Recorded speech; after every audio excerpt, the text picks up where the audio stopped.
में देखने जा रहे हैं मेजरमेंट ऑफ स्मॉल लेंथ। ठीक है, तो मेजरमेंट ऑफ स्मॉल लेंथ हम लोग कैसे करते हैं, लीस्ट काउंट का क्या मतलब है, ये हमें देखना है। तो जैसे हम आपको बता दें कि आपको अगर 11th की जब बुक आप देखेंगे तो उसमें ये वर्नियर कैलिपर्स या स्क्रू गेज ये सारी चीजें आपको नहीं मिलेंगी। ठीक है, बट आपको क्वेश्चंस में अगर आप जाएंगे तो आपको वर्नियर कैलिपर्स या स्क्रू गेज के कुछ क्वेश्चंस मिलेंगे जिसमें इन्वॉल्वमेंट किया गया है वर्नियर कैलिपर्स और स्क्रू गेज का। अगर आप प्रीवियस ईयर के पेपर्स पर जाएंगे तो वहां पर भी आपको मिलेंगे, खासकर स्क्रू गेज के क्वेश्चंस आपके नीट में कई बार पूछे गए हैं।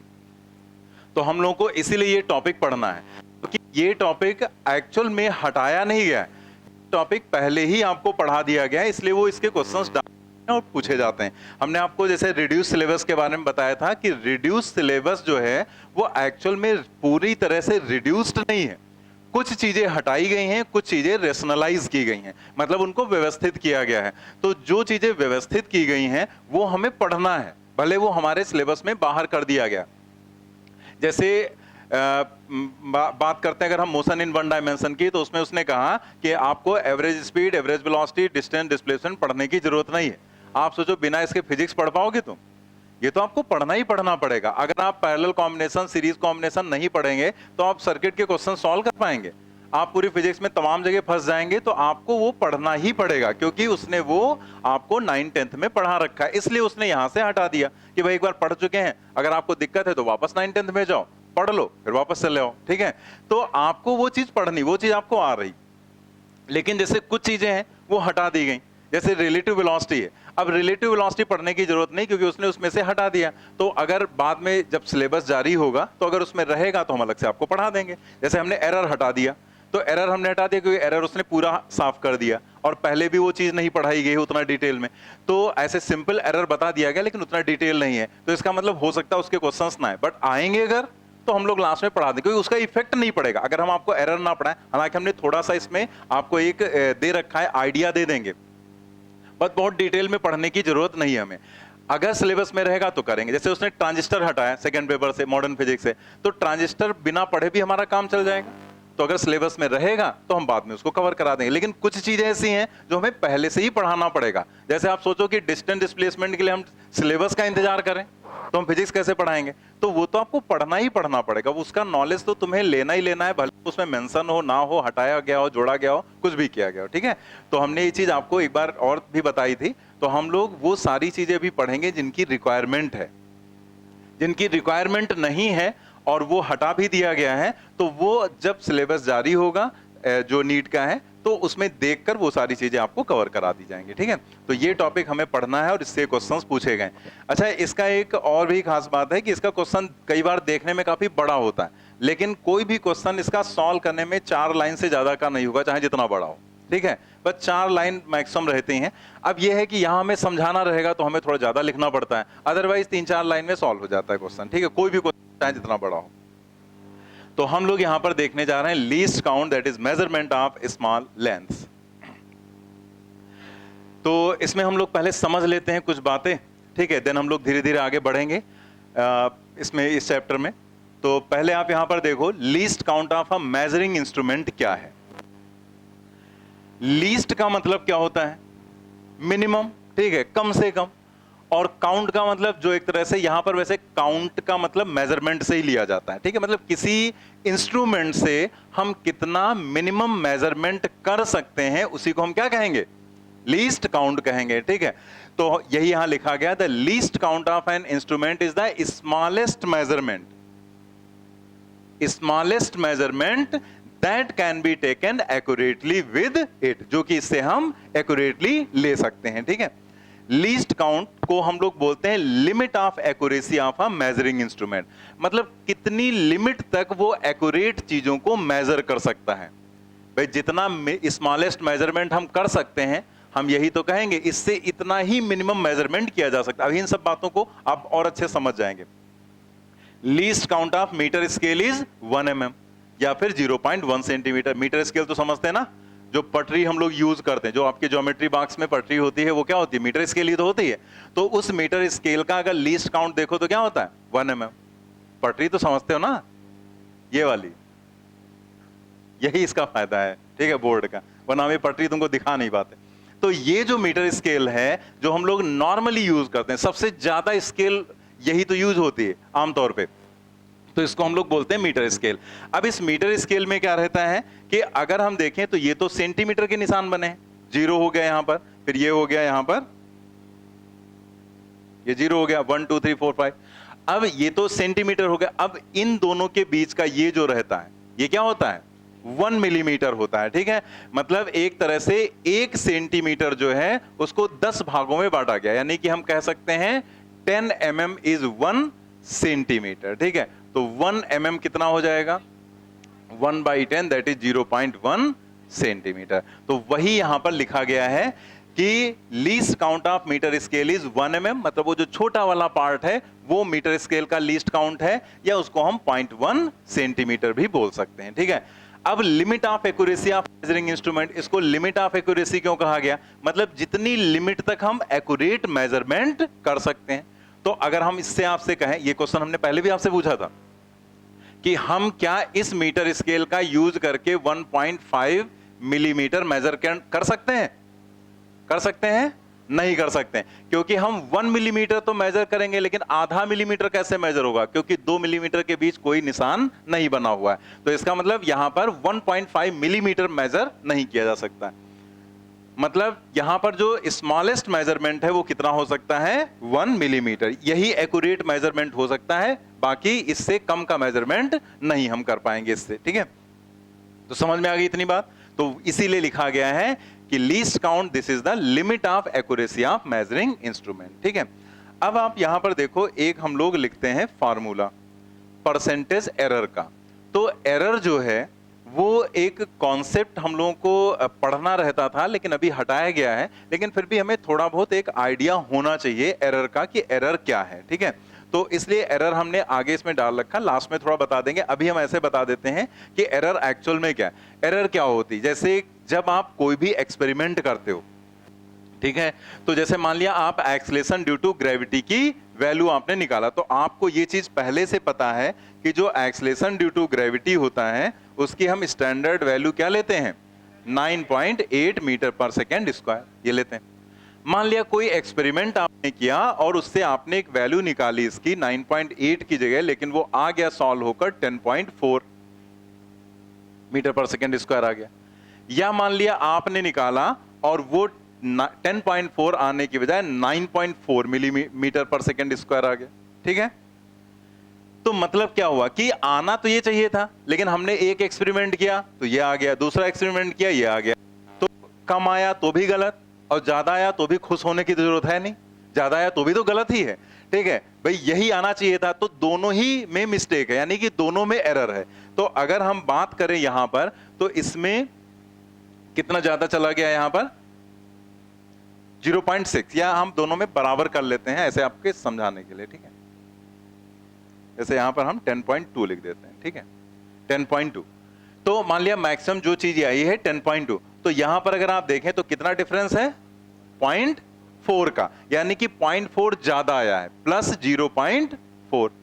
अगर इसमें देखें तो कम आया है, कितना, माइनस हो गया, इसमें से अगर माइनस 0.4 कर दो तो ये आ जाएगा। यानी कि इसमें प्लस में एरर आई और इसमें माइनस में, यानी कि एरर जब प्लस में होगी, ऐड हो गई उसमें, तो ज्यादा वैल्यू आ गई। यहां पर नेगेटिव एरर हो गई, यानी कि इसमें से कम हो गई वैल्यू, तो कम हमारे पास आ गई वैल्यू, ठीक है। तो ये जो वैल्यू होती है इसको हम स्टैंडर्ड वैल्यू बोलते हैं, ठीक है। और यहां पर जो ये है, ये यहां पर जो हम लोगों ने किया है, इसको हम क्या बोलते हैं, मेजर्ड वैल्यू, ठीक है। मतलब जो हमने मेजरमेंट किया और जो हमारी स्टैंडर्ड वैल्यू थी, तो जो स्टैंडर्ड और मेजर्ड वैल्यू का डिफरेंस है इसी को हम एरर बोलते हैं। भाई यही तो एरर है, इन दोनों का जो अंतर है वो क्या है, एरर। इन दोनों का जो अंतर है वो क्या है, एरर। यानी कि एरर प्लस में भी हो सकती है और माइनस में भी हो सकती है। तो प्लस माइनस कैसी भी एरर हो सकती है, ये एरर यहां पर होती है एब्सोल्यूट एरर। अगर हम इसी को डिवाइड कर दें स्टैंडर्ड वैल्यू से तो इसको हम फ्रैक्शनल एरर बोलते हैं, और इनटू 100 कर दें तो परसेंटेज बोलते हैं। तो इसको हमने लास्ट में डाल रखा है, वहीं पर हम एक बार लिखवा देंगे बाद में, ठीक है। अभी तो हमने ऐसे बस समझा दिया। तो एरर, एक्यूरेसी एंड प्रिसीजन एक साथ हम लोग डिस्कस कर लेंगे, थोड़ा सा हमने समझा तो आपको दिया ही। तो ये डिफरेंस रहता है। तो अब यहां पर क्या है कि ये जो वैल्यू हम लोग लिख रहे हैं, ये वाली वैल्यू एक्चुअल में, ठीक है, ये स्टैंडर्ड और मेजर्ड का जो डिफरेंस है, इसको हम बोलते हैं एब्सोल्यूट एरर। मतलब कितनी एरर की पॉसिबिलिटी है। जैसे यहां पर देखो तो कितनी एरर की पॉसिबिलिटी है, 0.4 की। ऐसा नहीं, ये जो हम लिखते हैं पॉसिबिलिटी, ये एक्चुअल में हमेशा हम मैक्सिमम की बात करते हैं, इससे कम भी हो सकता है। लेकिन हम एरर के जब पहले पढ़ाते थे पूरा, तो एरर में ये चीज बता दी जाती थी कि एरर हमेशा हम मैक्सिमम निकालते हैं, हम कभी मिनिमम एरर कैलकुलेट नहीं करते। तो ये जो एस डिफरेंस एम है, ये क्या है, ये एक्चुअल में एब्सोल्यूट एरर, कितनी एरर की पॉसिबिलिटी है। जो एरर की पॉसिबिलिटी वो यहां लिख दो, ये स्टैंडर्ड मतलब जो उसकी एक्चुअल वैल्यू है वो यहां पर लिख दो और इनटू 100 कर दो, ठीक है। तो इसी बेसिस पर जो फार्मूला होता है यहां पर एक, जो हम लोग लीस्ट काउंट में यूज करते हैं परसेंटेज एरर का, ठीक है, उसकी जरूरत पर, ये मुझे इसलिए बताना पड़ा क्योंकि एक परसेंटेज का फॉर्मूला यहां पर यूज किया जाएगा, उस पर क्वेश्चन दिया जा सकता है। परसेंटेज एरर, तो वो परसेंटेज एरर होगा यहां पर लीस्ट काउंट, जिसको हम शॉर्ट में एलसी लिखेंगे। लीस्ट काउंट कहीं पर भी लिखना है तो उसको हम लोग शॉर्ट में ये लिख दिया है एलसी, ठीक है। Least count divided by measured value,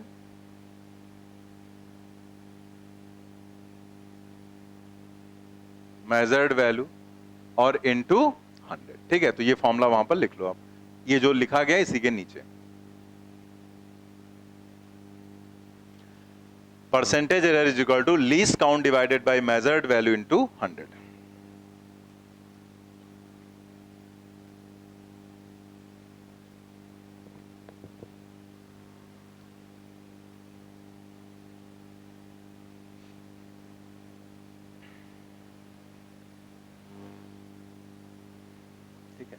अब आपको यहां पर एक प्रॉब्लम हो रही होगी, अगर आप सोच रहे होंगे तो कह दो, वैसे तो हम सोचते हैं नहीं ज्यादा, ठीक है, लेकिन अगर बाई चांस आप सोचते हैं तो आपको एक प्रॉब्लम ये होती है कि भाई ये जो यहां लिखा गया है लीस्ट काउंट, तो यहां अभी हमें ऊपर कॉन्सेप्ट में बताया गया था कि यहां पर तो हमें एरर लिखनी है एब्सोल्यूट, लेकिन हमने लिख दिया लीस्ट काउंट। और लीस्ट काउंट को यहां पर क्या कहा गया है, limit of accuracy of measuring instrument, मतलब जितने तक हम एक्यूरेट मेजरमेंट कर सकते हैं। तो थोड़ा वो दिमाग में कंफ्यूजन चलने लगता है कि यार ये तो एक्यूरेट मेजरमेंट हुआ और ये लिखा कहां गया है, जहां पर हमने क्या बताया था, एब्सोल्यूट एरर लिखने को।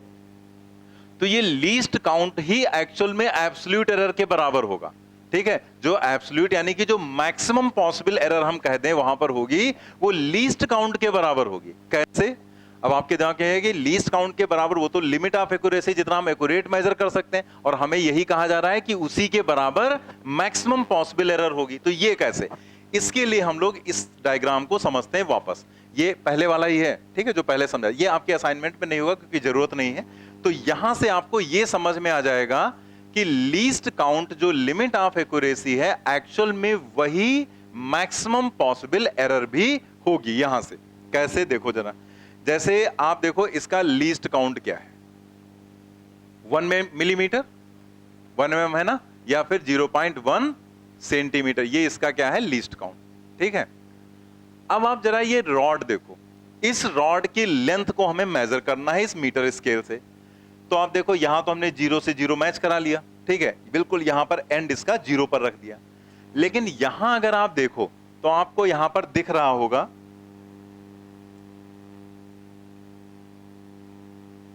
यहां पर आपको दिख रहा होगा कि ये जो पॉइंट आ रहा है एंड, वो कहां आ रहा है, ये 6, ये पॉइंट पड़ा 1 2 3 4 और ये 5, 4 और 5 के बीच में आ रहा है।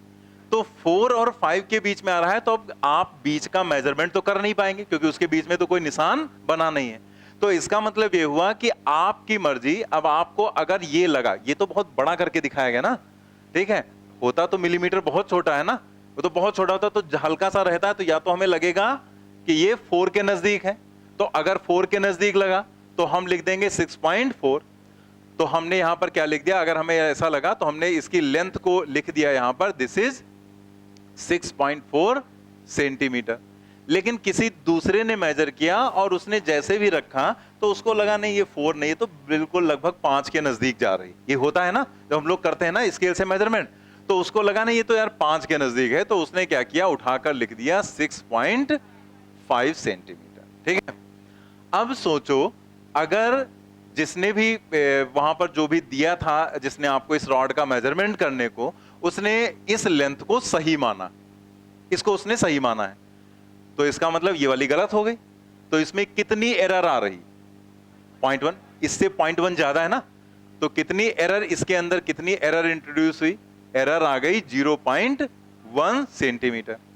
लेकिन अगर मान लिया वही पर्सन इसको सही मानता तो इसके में एरर होती, और कितनी एरर होती यहां पर? Again 0.1 centimetre. और माना तो दोनों में से एक ही जाता, क्योंकि ये दिख रहा है कि या तो 6.4 होगा या 6.5, और मीटर स्केल से हम और एक्यूरेट मेजर कर नहीं सकते, या तो हम 4 लिखेंगे या 5 लिखेंगे।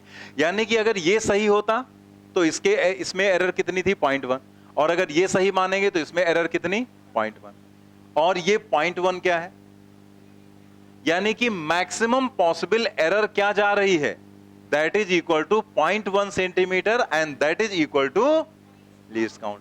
तो समझ में आ गया सभी को कि जो लीस्ट काउंट है वही एक्चुअल में लिमिट ऑफ एक्यूरेसी भी है, और वही एक्चुअल में मैक्सिमम पॉसिबल एरर है। तो अगर आपसे कभी कोई क्वेश्चन किया जाए कि किसी भी इंस्ट्रूमेंट से आप मेजर कर रहे हैं, कितनी मैक्सिमम पॉसिबल एरर हो जाएगी, और कुछ आपको ना दिया जाए, तो आपको मतलब कुछ और भी डेटा देकर कुछ पूछा जाता, जैसे पहले तमाम सारे क्वेश्चंस करते थे तो हमें कंफ्यूजन नहीं होता था, लेकिन अभी यहां पर थोड़ा सा कंफ्यूजन हो सकता है। तो हम क्लियर कर दे रहे हैं कि आपको कुछ नहीं दिया गया, बस आपसे पूछा गया है कि हमने ये एक मेजरमेंट लिया और इस मेजरमेंट में मैक्सिमम पॉसिबल एरर क्या हो सकती है, तो आप क्या बताएंगे? उसका लीस्ट काउंट, कि जितना लीस्ट काउंट होगा वही उसकी मैक्सिमम पॉसिबल एरर होगी। ठीक है, अब ये लीस्ट काउंट हम लोग को यहां पर कैसे निकालना है, क्या करना है, वही हम लोग आगे सीखने जा रहे हैं। तो अब आपको ये फॉर्मूला समझ में आ गया होगा कि जहां एरर रखना था वहां हम क्या रखेंगे? Least count. नीचे रखेंगे मेजर्ड वैल्यू और इनटू 100 कर देंगे तो हमें परसेंटेज एरर मिल जाएगी। इस पर क्वेश्चन कैसे दिया जाएगा वो हम लोग आगे देखेंगे। ठीक है, हम लोग अब आ जाते हैं मेजरिंग इंस्ट्रूमेंट पर, जो हमें पढ़ना है। इसमें ये 4 चीजें लिखी गई हैं: metre scale, vernier callipers, screw gauge and spherometer. ठीक है, तो मीटर स्केल तो सभी को पता ही है, जो ये वाली स्केल दिखाई इसी को मीटर स्केल बोलते हैं। तो उसे कोई चीज नापनी है, कुछ भी करना है तो हमें पता कैसे किया जाता है। उसमें सिर्फ मेन स्केल होती है, उसमें कोई एडिशनल स्केल नहीं होती। कोई बाहर से स्केल है? कोई बाहर से स्केल नहीं, सिर्फ एक ही स्केल है जिसको हम मेन स्केल बोलते हैं। लेकिन जो वर्नियर कैलिपर्स होता है उसमें 2 स्केल होती हैं, एक मेन स्केल और एक वर्नियर स्केल। एक एडिशनल स्केल लगाई जाती है जो उसके ऊपर मूव कर सकती है। स्क्रू गेज में भी यही होता है, एक मेन होती है और एक सर्कुलर या हेड स्केल होता है। और स्फेरोमीटर जो होता है उसमें भी यही होता है, एक मेन स्केल, एक सर्कुलर या हेड स्केल, या उसमें डिस्क होती है। ठीक है, तो वो डिस्क के फॉर्म में बनाया जाता है, इसीलिए उसको लिख दिया गया हेड स्केल या सर्कुलर को डिस्क। हमें जो पढ़ना है वो मेनली ये पढ़ना है, वर्नियर और स्क्रू गेज। ठीक है, यही 2 चीजें हम लोगों को मेनली देखनी है। स्फेरोमीटर का हमें सिर्फ देखना है लीस्ट काउंट कैसे निकालते हैं, तो हम लीस्ट काउंट सिर्फ देख लेंगे, और लीस्ट काउंट के लिए कुछ हमें अलग नहीं करना होता है, जस्ट स्क्रू गेज वाला ही फॉर्मूला यूज करते हैं। क्योंकि हमारे लेवल में या तो वर्नियर का क्वेश्चन आता है या स्क्रू गेज का, जो आपके नीट की हम बात करें उसमें ज्यादातर क्वेश्चन स्क्रू गेज के पूछे गए हैं। ठीक है, तो हम लोग ये स्फेरोमीटर पे ज्यादा डिटेल में नहीं जाएंगे। लेकिन आप सोच रहे होंगे फिर लिखा क्यों, तो आपके एनसीईआरटी में क्वेश्चन में यूज किया गया है इसका लीस्ट काउंट। ठीक है, तो इसलिए मैंने इसको डाल दिया यहां पर, और इसके लीस्ट काउंट के लिए हमें अलग से कुछ पढ़ना नहीं, जो स्क्रू गेज का फॉर्मूला है वही इसमें लग जाएगा। ठीक है, सेम फॉर्मूला। बाकी डिटेल में जाना है इन दोनों में, वर्नियर कैलिपर्स में और स्क्रू गेज में। ठीक है, तो इसमें आपको पता चली गया कि मेन स्केल है और दूसरी एडिशनल स्केल यहां पर होती है। ठीक है, तो हम लोग यहां पर आगे देखेंगे कि इसमें जो पहला ये जो हम लोग पढ़ने जा रहे हैं least count, that is least count और वर्नियर कांस्टेंट, या फिर हम किसका बोलेंगे? Of vernier callipers. मतलब लीस्ट काउंट और vernier constant of vernier callipers. इसे किसने डिजाइन किया था? फ्रेंच मैथमेटिशियन थे पियरे वर्नियर, उन्होंने डिजाइन किया था। इसका यूज हम किस लिए करते हैं? Use of vernier callipers to measure diameter of a small spherical या सिलेंडर बॉडी। जैसे आपने देखा तो होगा ही ना वर्नियर कैलिपर्स, हम तुम्हें दिखा भी देते हैं जिन लोगों ने नहीं देखा होगा। वर्नियर कैलिपर्स इस तरह का रहता है। ठीक है, सभी ने देखा होगा ना कभी एक्सपेरिमेंट किया होगा। तो इसमें ये स्केल एक होती है, ठीक है, जिसको हम लोग बोलते हैं, ये जो एडिशनल स्केल है जिसको कहा जाता है, क्या कहा जाता है? इसे हम लोग बोलते हैं वर्नियर स्केल। और जो ये स्केल लगी हुई है, ठीक है, ये मेन स्केल होती है ये वाली, और ये एडिशनल स्केल जिसको हम वर्नियर स्केल बोलते हैं, ठीक है।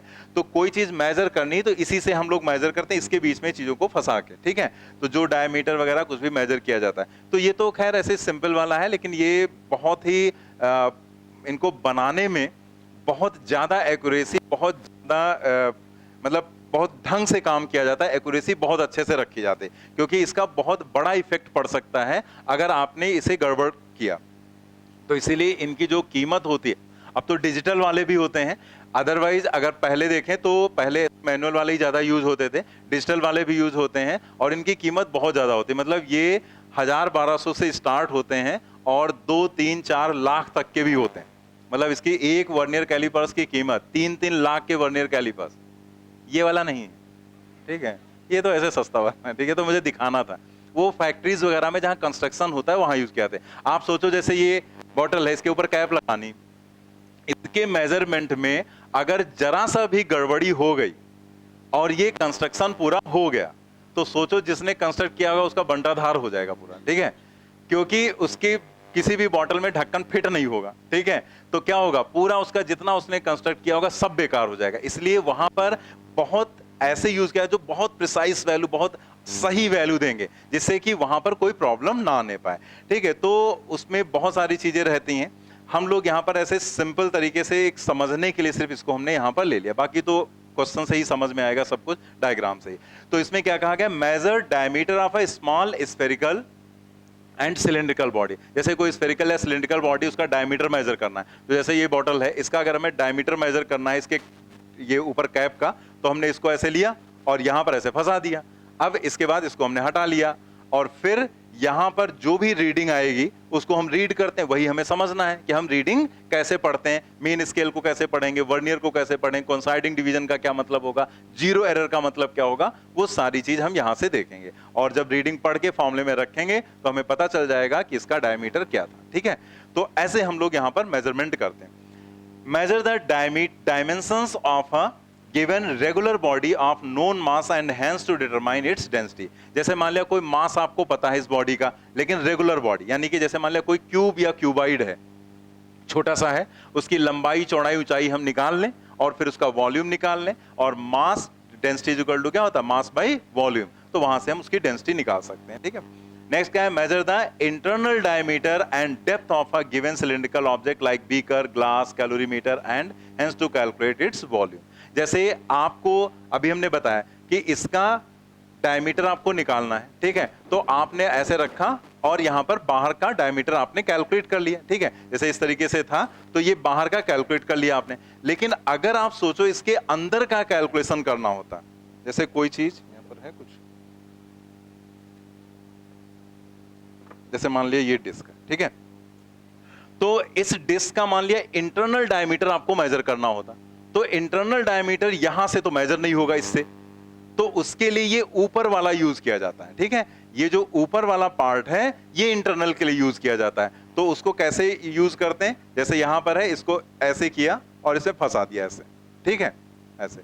अब जो रीडिंग हम लेंगे यहां पर, ठीक है, यहां पर वो इसके अंदर का जो ये होल बना हुआ उसके अंदर का डायमीटर दे देगी यहां पर, ठीक है। तो इंटरनल डायमीटर हमें पता चल जाएगा। ऐसे ही अगर आपको कोई ग्लास है तो उसकी डेप्थ मेजर करनी है, तो जब हम इसे बढ़ा रहे हैं तो आप देखो ये जो स्ट्रिप है ये बाहर निकल रही, ये पीछे से जुड़ी हुई है पूरी, ठीक है, तो ये स्ट्रिप बाहर जा रही, तो हम उसे उस ग्लास के अंदर रख के और फिर हम मेजरमेंट कर लेते हैं। जैसे इसको रखा हमने यहाँ पर, तो इसकी डेप्थ हमें यहाँ पर पता चल जाएगी क्या हो जाएगी, ठीक है। तो एक तरह से हम अलग अलग चीजें यहाँ पर, external diameter, internal diameter, depth, सारी चीजें हम लोग यहाँ से मेजर कर सकते हैं एग्जैक्टली, ठीक है। तो ये तो मैंने ऐसे बस आपको दिखा दिया, एक बार जनरल थोड़ा सा देख लेते हैं तो थोड़ा सा और आइडिया लग जाता है हमें। बाकी हमने डायग्राम से समझना है, किस लिए यूज करते हैं वो यहाँ बता दिया गया। मेन ये है जो अभी आपको दिखाया गया, तो इसमें ये होती है मेन स्केल, जिसमें बस 5 तक दिखा दिया गया, होता तो बड़ी स्केल रखी जाती है, ये तो बड़ा करके दिखाया गया आपको। ये यहाँ पर क्या लिख दिया गया, फॉर मेजरिंग इंटरनल डायमीटर। यहाँ पर देखो ऑब्जेक्ट लगाया गया, मतलब किसी ऑब्जेक्ट की लेंथ को मेजर करना है तो वो हम यहाँ से मेजर कर सकते हैं, इनको हम जॉस बोलते हैं। ये वर्नियर स्केल है, ये मेन स्केल हो गई, और ये मेटेलिक स्ट्रिप है जिसका यूज किस लिए किया जाता है, मेजर डेप्थ ऑफ वेसल्स, ठीक है। सारी चीज क्लियर हो गई। अब मेन पॉइंट क्या है, मेन पॉइंट यहां पर है कि हमें इसका लीस्ट काउंट समझना है कि कैसे निकालते हैं, और हम साथ में यहां पर देखेंगे कि हम इससे रीडिंग कैसे पढ़ते हैं। ठीक है, यही हमारा मेन टारगेट हो गया। तो आप जरा यहां पर बताओ कि जैसे यहां पर देखें तो ये जो ऊपर का मेन स्केल होता है, ठीक है, उसके जो ये पार्ट होते हैं ये थोड़ा सा बड़े होते हैं, और जो ये नीचे वाला होता है इसके पार्ट छोटे छोटे होते हैं। इसका उल्टा भी हो सकता है, बट वो एक अलग कंडीशन होती है। वो क्वेश्चन एक बार बस आईआईटी में पूछा गया, बट वो आपके मतलब का है नहीं, तो हम लोग उसकी बात नहीं करेंगे, अपने लेवल तक ही सीमित रहेंगे। तो हमारे लेवल में अगर कोई क्वेश्चन पूछा जाएगा, या नॉर्मल जो हम बात करते हैं वर्नियर कैलिपर्स की, उसमें जो मेन स्केल है उसके डिवीजन बड़े होते हैं, और जो ये होते हैं ये छोटे। जैसे ये डिवीजन तो हमें पता है, नॉर्मली मीटर स्केल लगी होती है, तो इसका ये जो एक डिवीजन होता है ये 1 मिलीमीटर का होता है। तो ये जो डिवीजन है हमने इसको मान लिया x, ठीक है। तो इसका जो होगा, इसका एक डिवीजन बड़ा होगा और इसका एक डिवीजन छोटा होगा। यानी कि अगर हम इसके एक डिवीजन की बात करें तो इसको हमने मान लिया यहां पर y, ठीक है। तो ये एक डिवीजन x है जिसको हम मेन स्केल डिवीजन बोलते हैं, और ये एक स्मॉल डिवीजन, छोटा डिवीजन हो गया जो वर्नियर स्केल का है। तो आप बताओ इससे हम मेजर क्या करते हैं, मतलब कितना मिनिमम मेजरमेंट कर सकते हैं, x कर सकते हैं या y कर सकते हैं या कुछ और करते हैं? कितने लोगों को पता है कि हम इस वर्नियर कैलिपर से जो स्मॉलेस्ट मेजरमेंट करते हैं वो एक्चुअल में क्या होता है, x होता है या y होता है या कुछ और होता है? y, x होता है, x माइनस y। अगर हमें सिर्फ, आप फिर सोचो, अगर सिर्फ y मेजर करना होता तो हमें x की क्या जरूरत थी, तो हम सीधे ना मेजर कर लेते उससे। अगर हम x मेजर कर सकते इससे मिनिमम, तो हमें इसकी क्या जरूरत थी, y की, ठीक है। इसका मतलब हम x और y नहीं मेजर करते हैं, हम उसके बीच का कुछ मेजर करते हैं, ठीक है, हम उसके बीच का कुछ मेजर करते हैं, ठीक है, x माइनस y, ठीक है। तो हम लोग यहां पर जो मेजर करते हैं वो हम कुछ अलग चीज मेजर करते हैं, और वो क्या होता है, ना तो वो x होता है ना ही वो y होता है, बल्कि वो क्या होता है, वो होता है x माइनस y। मतलब इसका जो एक डिवीजन है, जैसे ये एक डिवीजन हम बड़ा करके आपको बता रहे हैं, जैसे ये एक डिवीजन है, ये क्या है, ये है x, ठीक है, और जो दूसरे का डिवीजन है वो मान लिया इधर हमने मैच करा दिया, लेकिन जो y है वो थोड़ा छोटा होगा, तो वो y थोड़ा हमने छोटा दिखा दिया, तो ये क्या हो गया, y। तो हम ना x मेजर कर रहे हैं ना y, बल्कि इस मेजर, ये जो वर्नियर कैलिपर है इससे जो मिनिमम मेजरमेंट हम करेंगे वो इन दोनों का डिफरेंस, मतलब ये और ये इसमें से घटाएंगे तो क्या मिलेगा, ये पार्ट मिलेगा, ये वाला। तो ये मेजरमेंट किया जाता है, समझ में आ गई बात। तो हम क्या मेजर करेंगे, x माइनस y मेजर करते हैं। ये जो छोटा सा पार्ट दिख रहा है यही लीस्ट काउंट कहलाता है वर्नियर कैलिपर्स का। वर्नियर कैलिपर्स का लीस्ट काउंट सिंपली क्या हो गया, x माइनस y। x को हम बोलते हैं मेन स्केल डिवीजन और y को हम बोलते हैं वर्नियर स्केल डिवीजन। तो एक मेन स्केल डिवीजन से एक वर्नियर स्केल डिवीजन को सब्ट्रैक्ट करते हैं और वही कहलाता है लीस्ट काउंट, ठीक है। तो आप एक काम कर लें, जो वहां डायग्राम बना हुआ उसमें ये x और y जैसे मैंने बनाया वैसे आप बना लो, ठीक है।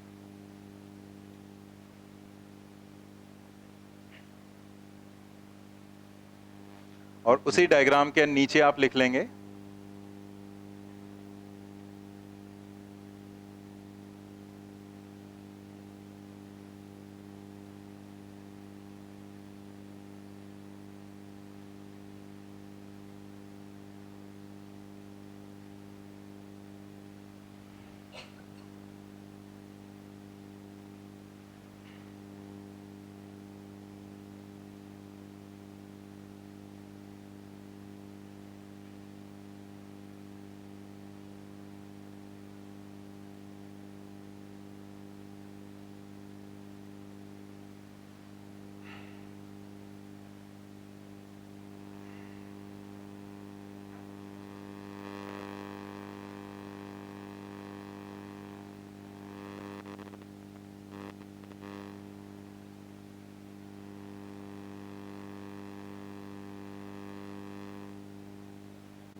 यहां पर x को हम लोग बोलते हैं 1 MSD, that is 1 main scale division.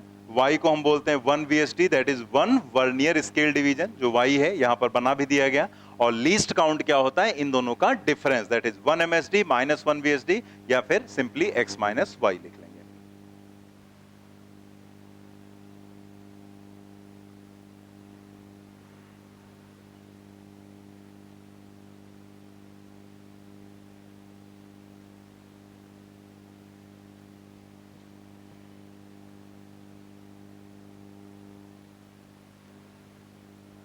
Note कर लेना आपने।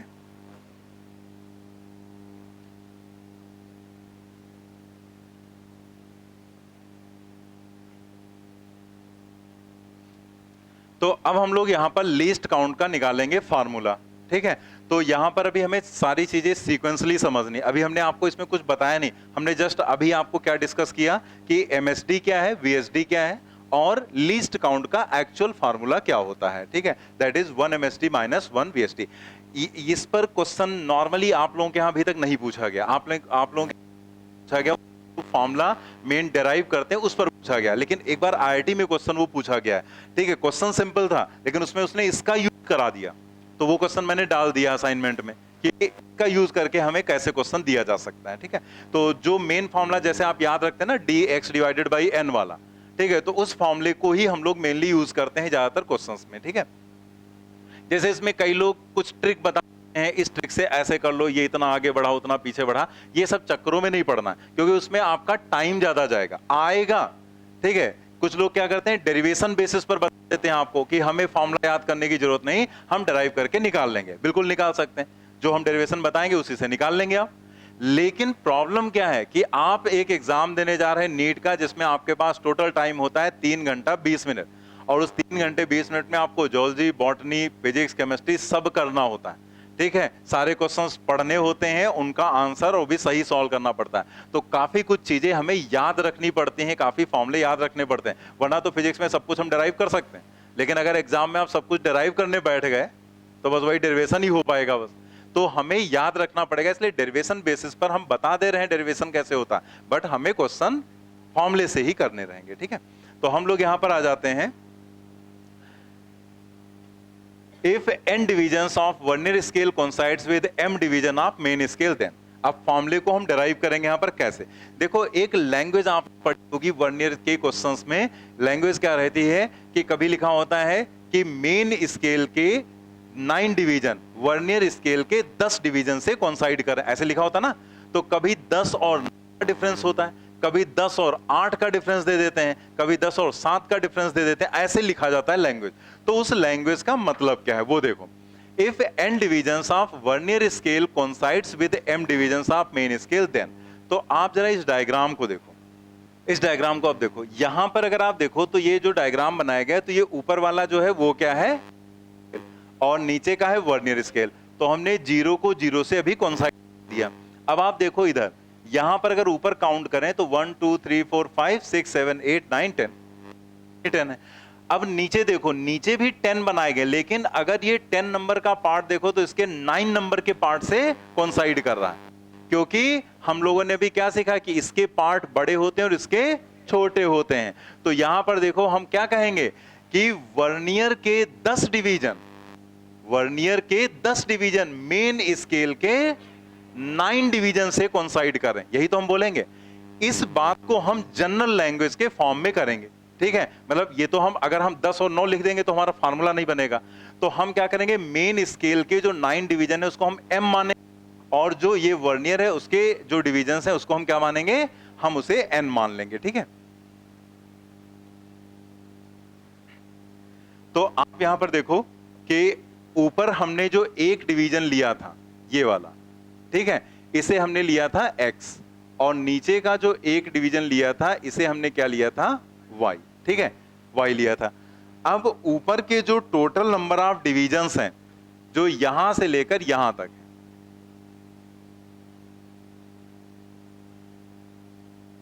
यहां तक, ठीक है, क्योंकि एक कम है ना, तो वो है तो 9 है ना, लेकिन हम 9 नहीं लिखेंगे वरना हमारा फॉर्मूला गड़बड़ हो जाएगा। हमें फॉर्मूला जनरल फॉर्म में चाहिए, तो हम उसे क्या लिखेंगे यहां पर m, मतलब m डिवीजन।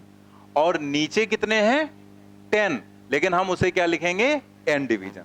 मतलब ऊपर के m डिवीजन की जब आपसे कहा जाता है 10 डिवीजन 9 डिवीजन से कोइंसाइड कर रहे हैं, तो 10 डिवीजन अगर 9 से कोइंसाइड कर रहे हैं तो इसका मतलब होता है यहां के 10 डिवीजन की लेंथ यहां के 9 डिवीजन की लेंथ के बराबर है। भाई अगर आप ऊपर से मेजर करोगे 9 लेंथ 9 डिवीजन और नीचे से मेजर करोगे 10, लेकिन दोनों जब यहां से कोइंसाइड कर रहे हैं तो दोनों लेंथ तो बराबर ही होंगी ना, ठीक है।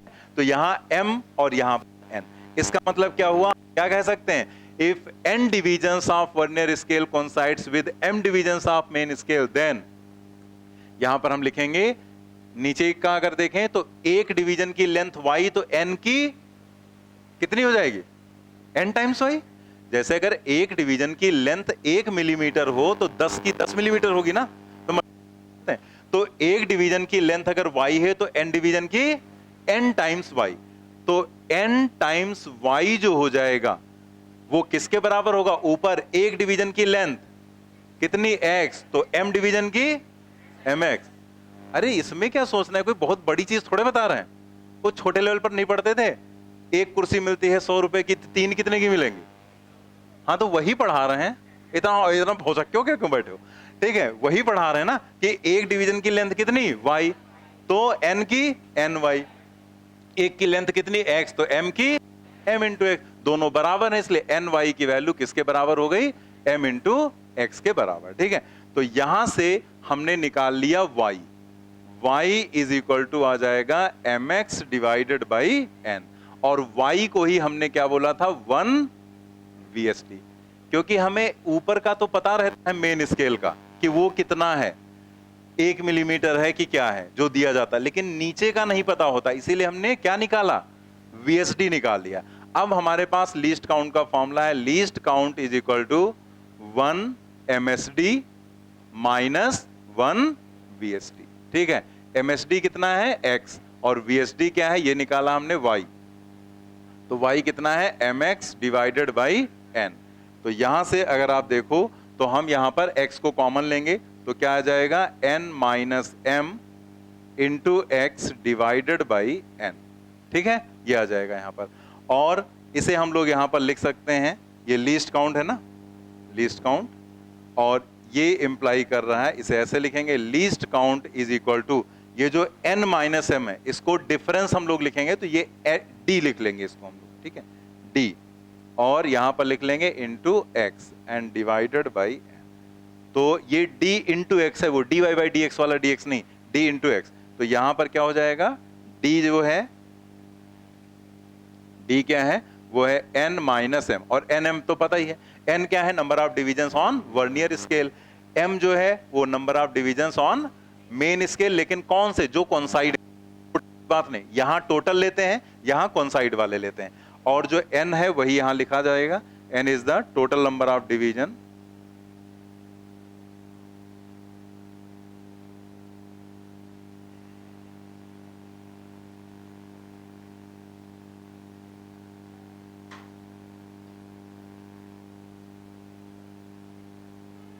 On vernier, total number of divisions on vernier scale, note कर लेंगे इसे।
तो लीस्ट काउंट समझ में आ गया ना सभी को, कि लीस्ट काउंट एक्चुअल में 1 MSD माइनस 1 VSD होता है, और वो फॉर्मूला कैसे निकलता है। और आपके लेवल में आप अगर अपना नीट का पेपर उठाकर देखें, कभी भी जो क्वेश्चन पूछा गया लीस्ट काउंट का, तो वो इसी फॉर्मूले पर पूछा गया।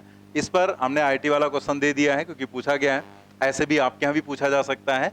तो हम लोगों को कॉन्सेप्ट पता होना चाहिए, इसलिए ये डेरिवेशन करा दिया गया। कुछ लोग यही डेरिवेशन के बेसिस पर ही सॉल्व करते हैं, लेकिन उसमें टाइम लगेगा। आपका आंसर तो आ ही जाएगा क्योंकि उसी के तरह से निकालेंगे आप, लेकिन टाइम लगेगा। और इसमें क्या है, टाइम नहीं लगना है। आपसे उसने कहा 10 डिवीजन 8 से कोइंसाइड कर रहे हैं, तो 10 - 8 कितना, 2। तो आपने जो डिफरेंस था वहां क्या रख दिया, 2। और x क्या है, ऊपर का एक डिवीजन, मान ले 1 मिलीमीटर दिया तो आपने 1 रख दिया। और नीचे क्या है, total number of divisions on vernier scale, vernier scale के टोटल डिवीजन रखकर तुरंत सॉल्व कर दिया। एग्जाम में तो फॉर्मुला भी लिखने की जरूरत नहीं, सीधे सीधे वैल्यू रख दो, सॉल्व कर लो, ठीक है। वो तो हम लोग क्वेश्चन में सीख ही लेंगे, लेकिन अगर डिराइव करेंगे तो टाइम लगेगा आपका। तो हम लोग फॉर्मुला याद रखेंगे जो यहाँ पर बताया गया आपको, ठीक है। क्लियर हो गया, कोई कंफ्यूजन तो नहीं। अब देखो, जब आप आज इतना ही रखते हैं क्योंकि आगे भी और भी चीजें समझने वाले हैं, लेकिन अब अगले टर्न पे जब आएंगे तो हम ऑर्डर और सिग्निफिकेंट फिगर रिवाइज नहीं कराएंगे, क्योंकि अब वो आपकी रिस्पॉन्सिबिलिटी। जैसे आज तो हमने करा दिया था, ठीक है, लेकिन अब आगे जैसे आपको बता दिया है, यूट्यूब पर एसवी फिजिक्स डालेंगे, उसमें दोनों लेक्चर्स पड़े हैं, ये भी लेक्चर अपलोड हो जाएगा और आप इतना करके आएंगे। तो अब अगले टर्न पे पाएंगे तो हम लोग यहीं से स्टार्ट करेंगे, जो ये लीस्ट काउंट वाला टॉपिक हम लोगों ने पढ़ा है, मतलब वर्नियर कैलिपर से हम सीधे सीधे स्टार्ट करेंगे, ठीक है।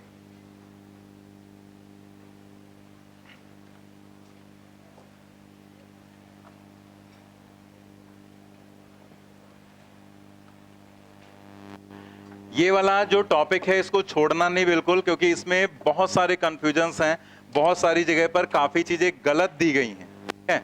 तो खासकर नेगेटिव जीरो एरर का कॉन्सेप्ट बहुत ही ज्यादा कंफ्यूजिंग है, क्योंकि इसमें बहुत जगह पर अलग अलग चीजें लोगों ने बता रखे, कई बुक्स में गलत लिखा हुआ है।